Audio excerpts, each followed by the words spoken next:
Après 12 ans de vie commune, Audrey Dana n'est plus en couple avec son mari, le célèbre producteur Olivier Delbosque. Dans les colonnes de Paris Match, l'actrice s'est penchée, sans tabou, sur cette étape difficile de sa vie. Audrey Dana fait partie de ces figures publiques qui n'ont pas peur d'évoquer leurs blessures.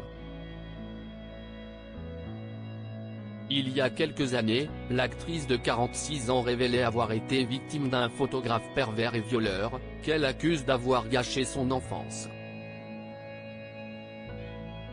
Je lui disais, à sa mère, note de la rédaction, je n'aime pas être seule avec lui, elle s'en moquait.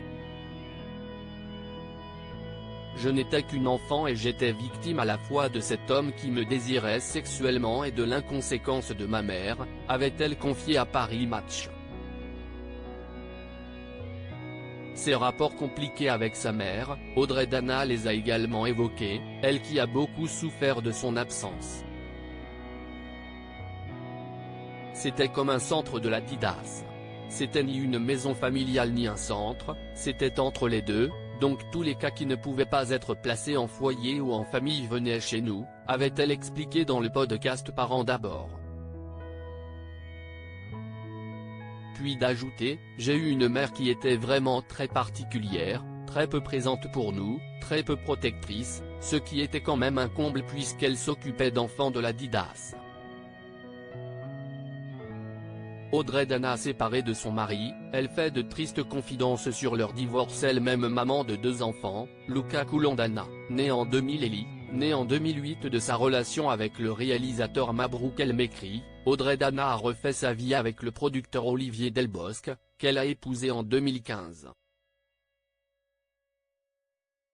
Une histoire sur laquelle elle s'était déjà épanchée, avouant qu'elle avait souvent quitté son mari, avant de revenir.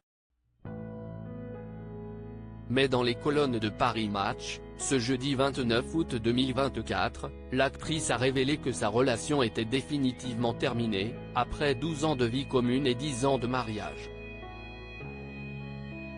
Ma séparation est marquée par l'envie de prendre soin de moi, d'aller vers quelque chose de doux, de bon, d'aimant, a déclaré celle qui estime s'être prise une grande baffe.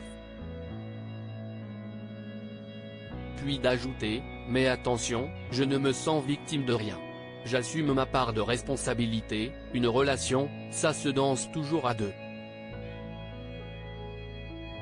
Un recul, malgré la douleur, qui force le respect.